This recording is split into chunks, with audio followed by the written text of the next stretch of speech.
Good morning, everybody. So good to see you. And today we have Martha Creek. I'm so delighted to have her with us. She's been here before. Some of you remember her, and others are newbies to Martha. You're in for a treat. This is one of the most amazing women I've ever known. She is delightful. She's funny.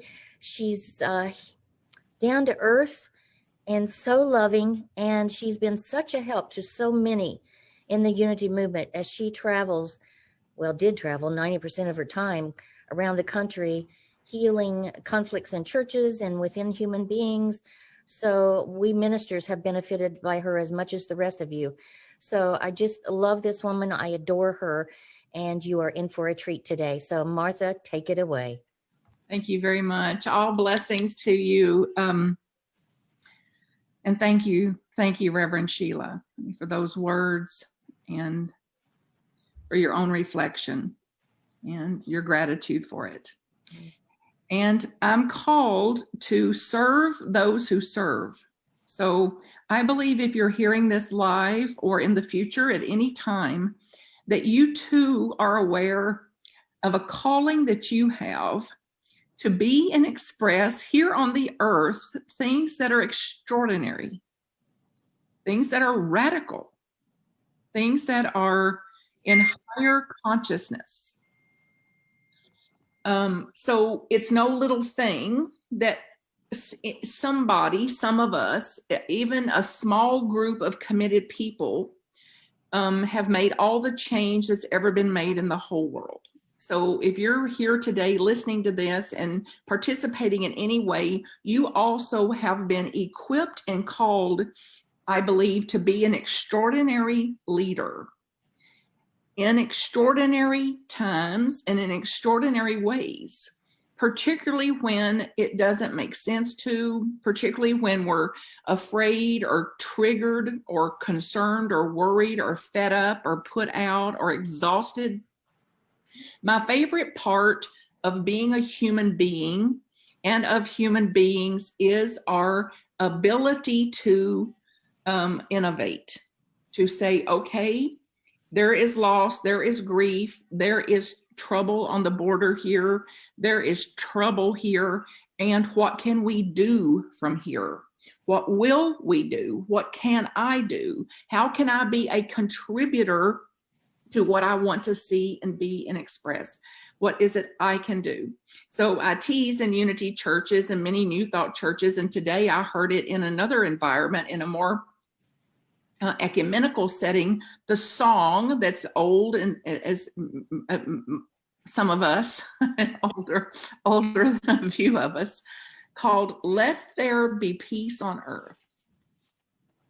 Now we sing it and say it and pray it even, but if we don't get into the crevices of our mind to see what's really running the show, instead of saying, let there be peace on earth and let it begin with me. That's the lyrics, one of the lyrics. Let there be peace on earth and let it begin with me. And this triggered, animalistic, less mature, less differentiated mind of ours will say, well, I'm not going to make peace till she apologizes, until he shows he's got remorse or regret, or until he's arrested, or until he's shown penance. So we're stuck then in this bog down of this regressive mind that says then there won't be any. If I'm waiting for something to change, if I'm waiting for someone to do what I'm not willing to do, then I'm bound in the old painful way. So we're singing and saying, let there be peace on earth and let it begin with me. And we're really believing, let there be peace on earth and let it begin with her. And let it begin with him. And let it begin with my siblings who won't speak to me. Or let it begin with the neighbor who can't control their dog. So it won't move. It won't evolve. It won't expand. This higher consciousness, this world that works for all, until we finish off whatever's ours to do. And you may have done 99% of your spiritual work. You may say, Martha, I live at peace. You know, my mama would say, oh, if I was any better, I'd have to put a rock in my shoe. If I was any better, I'd be twins. Well, the 1% where we're not finished, where we still get tripped up, or where we lay awake at night and wonder, or where we get angered, irritated, frustrated, upset, blaming, pitiful, powerless, chip on our shoulder, sensitive, slow to recover, covert, passive, aggressive, whatever that percentage is, even if it's small, is where 100% of our pain is. So if 99% of your spiritual work is done, good for you. You may ascend this afternoon. Be sure to film it, because then all the money woes will be over for the world. And then instead if there is a soul's progression, if there is work to be done here, then whatever little part that may be left, the 1%, the 10% that's left, is necessary then for me to get in there to see, what am I actually believing about that? What is it I've still not accepted? Which doesn't mean I won't take action, which doesn't mean I won't vote. It doesn't mean I won't call a police person. It doesn't mean I won't do whatever I've got to do if they can't control themselves. But until I accept that that's part of the human spectrum, until I accept that that goes with the lay of the land of human beings being human beings and human beings unfolding in their evolution, that I'm powerless to bring anything to it, to be any part of the solution, to be a contributor of that. So get a sense today of what it would be like if you committed and recommitted in this new year. I mean, I heard last week you got a new word, right, on your white stone. Some of you. Just pause for a minute and reflect on what word that was.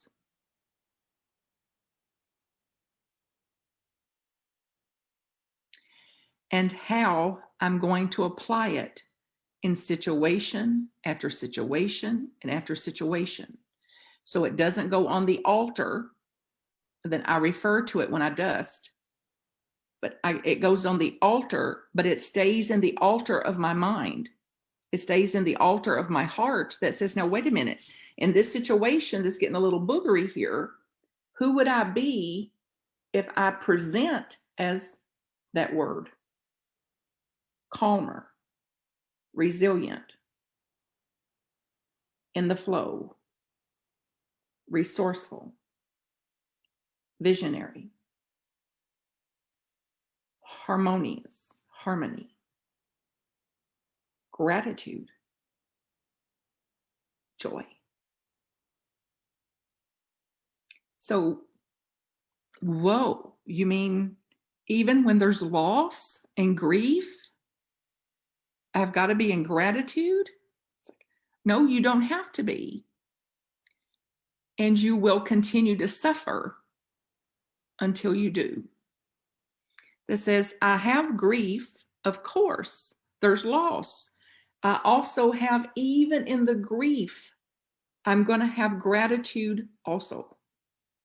Gratitude for what I had, gratitude for the love they were, gratitude for the support I got from them, gratitude for what I learned. You know, I even say in my family, I had trouble saying, I'm having a little trouble saying I'm grateful for them.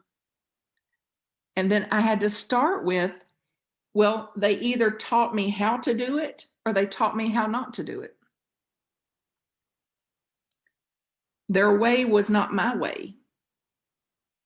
However, I don't have to judge their way.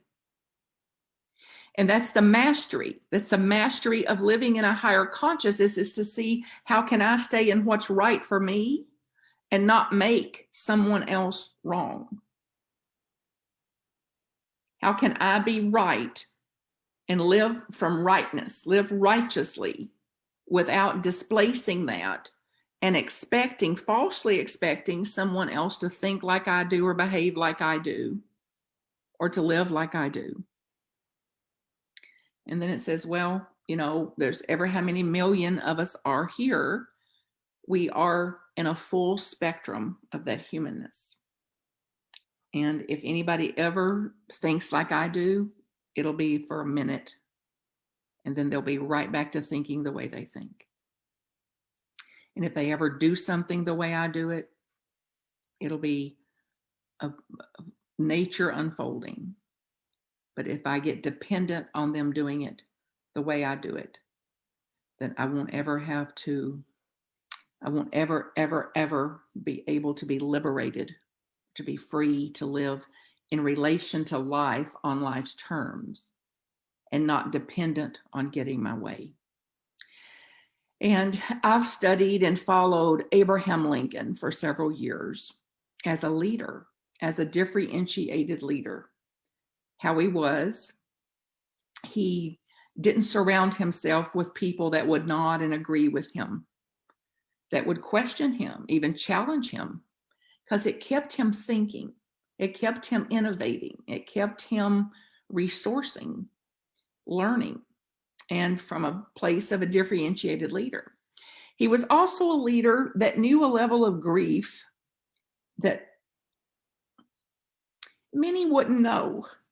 Not just his parents, but children, dead children, to one child with a disease, and a wife, according to history, that vacillated from being a muse to being MUSE, being a muse to being in a psych ward. And the extremes of that. So as I think about, some of you are still really, really affected by what happened this week. And so is the human spectrum, about what happened to it. So I look to see how I would relate to this leader, what a leader like this might say. So there's two that came up, two today. Then one was Abraham Lincoln said, and this was during a civil war. Not an illusion of a civil war, not an imagined civil war, but during a civil war. And he said, whether these soldiers were wearing blue or gray, regardless of what color they wore, the grief, if it was the grief of all that loss, was equally distributed to the whole human spectrum, we wouldn't have one cheerful face on the whole earth. That's the depth of it. And even while his son was dying and dear friends in battle, and without ever using the word hope, he spoke thoughtfully and sensitively in a condolence letter that's on in the records in the archives of what he wrote to a daughter of one of his friends. And this is what he said in the letter. In this sad time of our world, sorrow comes to all, and it's often with bitter agony. Perfect relief is not possible except with time. Perfect relief is not possible except with time. You cannot now believe that you'll ever feel better. And that's the state of some of the people now in our nation right now. They don't believe they'll ever feel better. And he says, but this is not true. This is not true. Even with the sorrow, the loss, the grief, the fear, the panic, the worry, it is not true that we will not get relief, that we will not feel better. We are sure to be relieved. We're sure to know happiness again. We're sure to know a calmer time again. And knowing this in certainty and truly believing it will make you less anxious now. It'll make you less upset now, less miserable now, less suffering now, to take 2 steps back and say, let me get a broader perspective here. Since the beginning of time, since the beginning of creation, times of intensity, times of loss, grief, change, threats, willfulness, war have been part of it. And even in that, human beings resourced, innovated, found a way to make it better, to improve, to love one another, to support one another, to find a minute of happiness, one little speck of happiness in their life, to be less miserable. And the last part of this that he's closed, and I don't even know if it was a closing of the letter or not, this was an excerpt from it, but he says, and I am speaking to you from experience. This is not a theory. I've lived long enough. I have enough experience to make this statement that you will be calmer again. You will be happier again. You will get relief from this again. And knowing that and referring to that and believing that is going to help you now. It's going to make you less miserable now. So I believe if Abraham Lincoln could say this in the middle of this war, even shortly after the death of his own child, his dear friends, then surely there is hope for the rest of us. And all of you have lived through deep loss, deep change. And you do not have to carry the pain of that grief to your grave. And others may have to carry it to their grave. But there's some of us that don't and won't. And we don't have to keep living like we've got to carry that pain alone. So there's some parts of it we'll have to do alone. There's inner work. There's work in our own consciousness, for our own soul's progression. There's also the work to get out of ourselves. It's one of my teachers and friends, Lynn McTaggart, says it as get over yourself, to get off of yourself and quit focusing on yourself and see, what could I do about a situation? What could I do to contribute here? What could I do to live a universal Christedness? What would I be and what would I be like if I brought forth the consciousness of a Christ consciousness in this very interaction, in this very moment, in this interchange with somebody, in this interaction with somebody? And what would it be like if before I fire off an email, I'm going to align with a Christ consciousness before I respond? And before I fly off with my social media post, I've got to put a pause in there to say, I'm going to purposefully align into a Christ consciousness.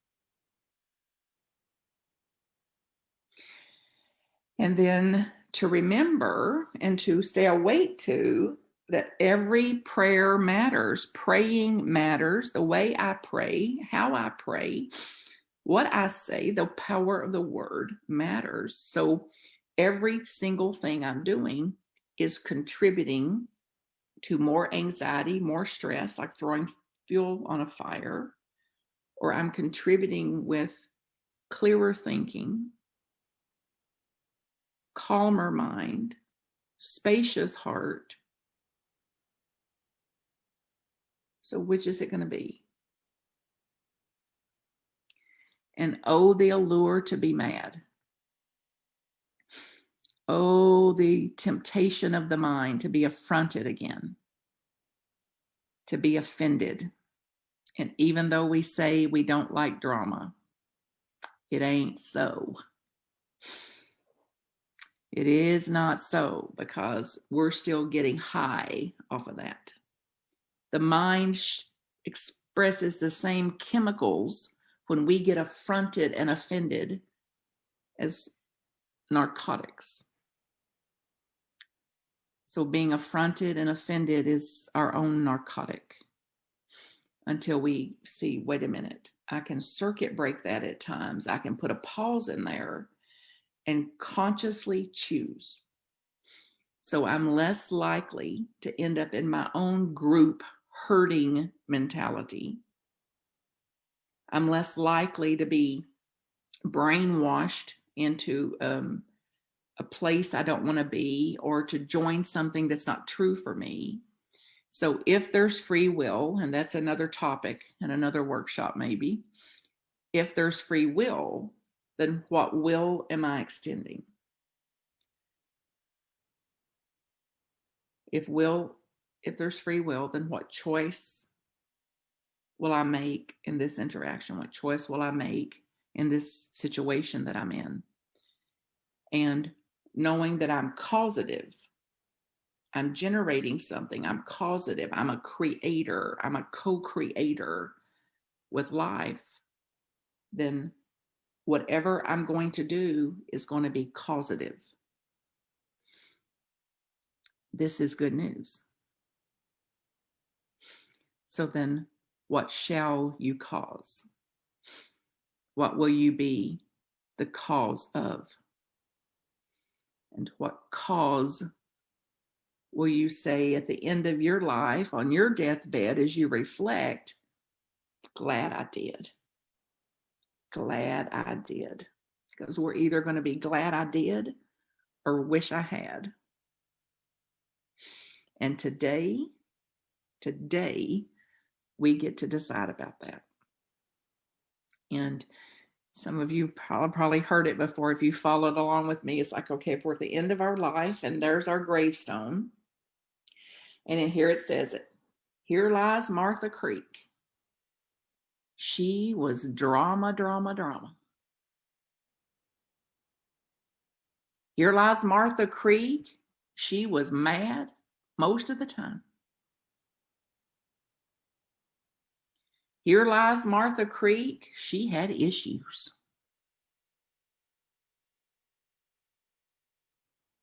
Here lies Martha Creek. She wouldn't forgive anybody. Or here lies Martha Creek. She found something better than being mad.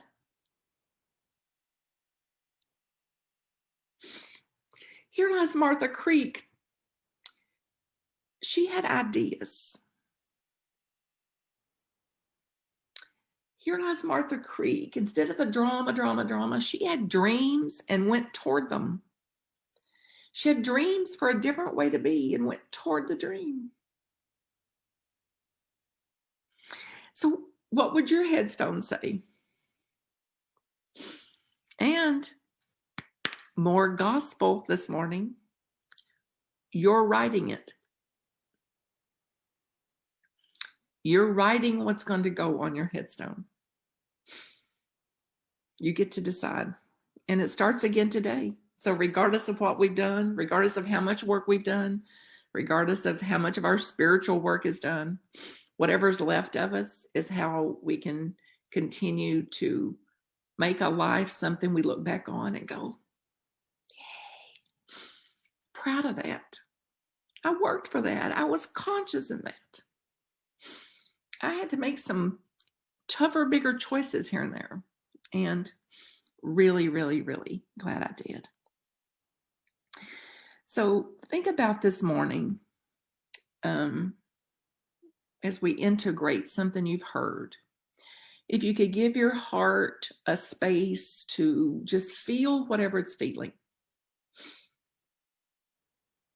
to feel whatever it's feeling, if whatever it is about your life, your health, your being, your family, your aging, your losses, your grief, and then what if we could give some space to the human spectrum for them to feel too. And let's have a little meditation.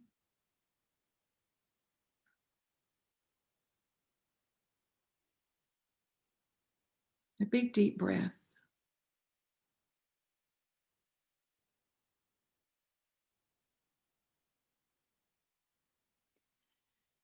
And a deep, deep sense of who you are. And I invite you to speak these words silently or aloud. I know who I am.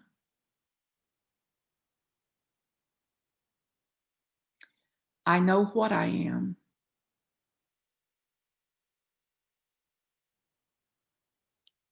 And I know how I serve.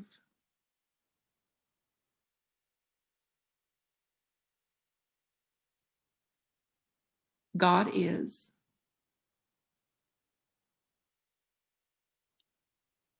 I am.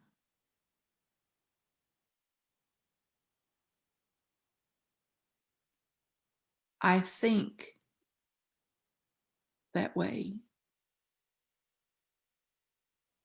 God is, I am. I think that way. I pray that way.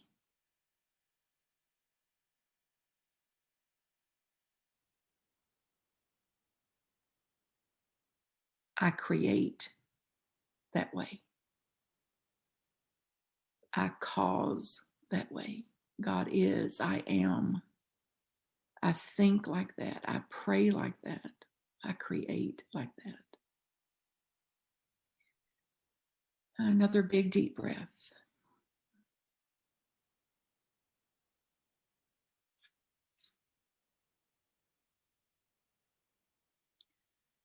And imagine yourself free.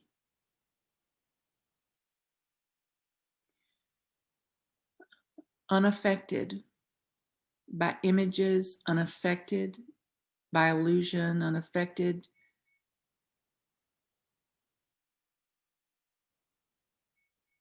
by an imagined future,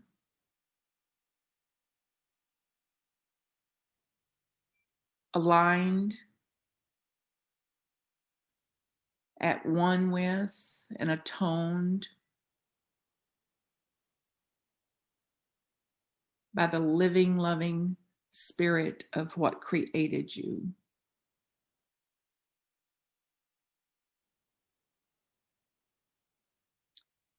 Immune from all else.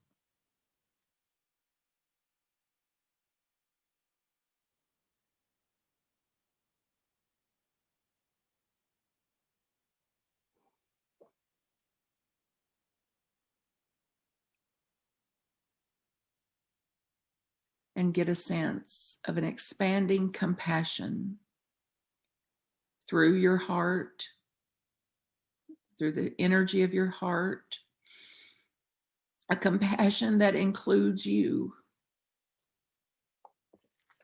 that includes you. And then a compassion that goes out for all people.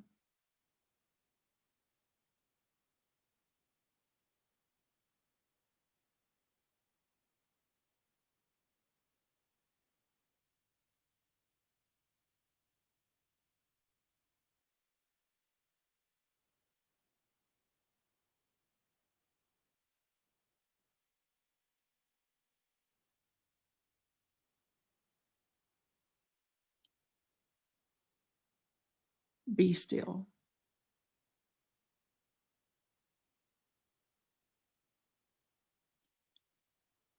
Be still and know God.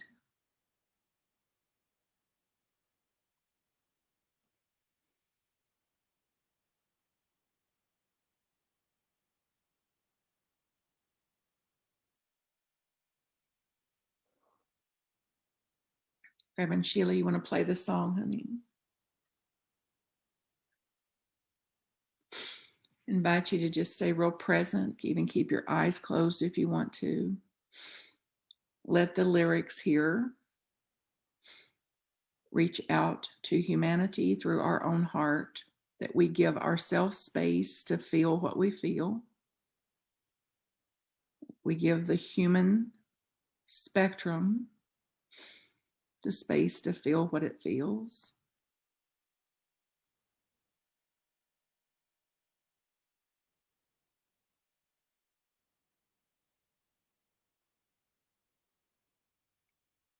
Thank you for hearing me. Thank you for hearing me. Thank you for hearing me. Thank you for hearing me. Thank you for loving me. Thank you for loving me. Thank you for loving me. Thank you for loving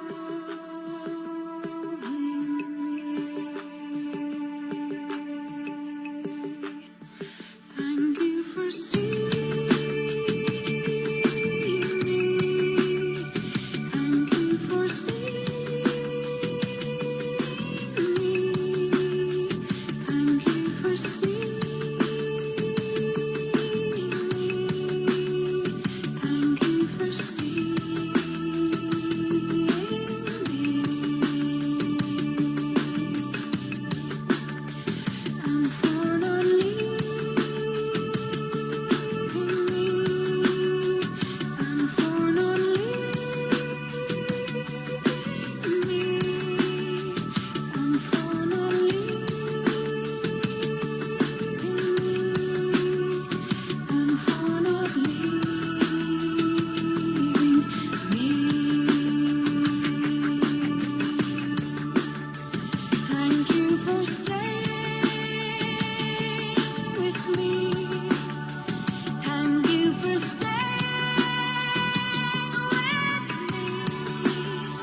Thank you for staying with me. Thank you for staying with me. Thanks for silence with me. Thanks for silence with me. Thanks for silence with me. Thanks for silence with me. Thank you for holding me and saying I could be. Thank you for saying, baby. Thank you for holding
So we give thanks. We give thanks that we're equipped, that we're called and equipped, that we fall apart and we come back together. And we fall apart and we come back together. And we fall apart and we come back together. And we know that crisis precedes evolution. Crisis precedes creation. So that in this crisis, it is not in vain. And through any crisis that we have in our life, in our emotions, in our world, our physical world, that there is something greater being birthed here.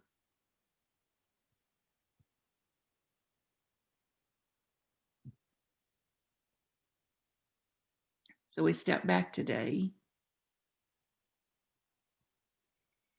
clear about who we are. I know who I am. I know what I am. I know how I serve.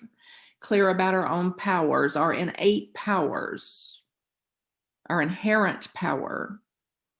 And we dedicate this time and this teaching, this awakening, this remembering today for this, our own soul's progression, and for that of the soul's progression of humanity.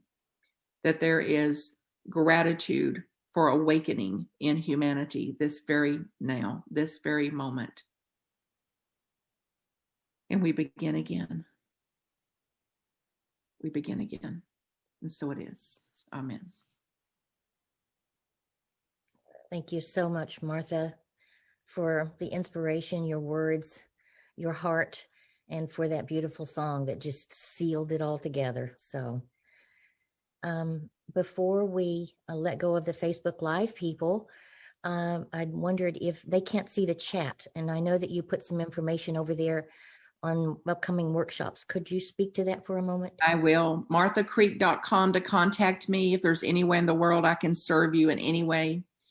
MarthaCreek.com. You're also welcome to join any class, anything that I'm facilitating that's on the website, MarthaCreek.com. You're welcome to. You're welcome to invite others.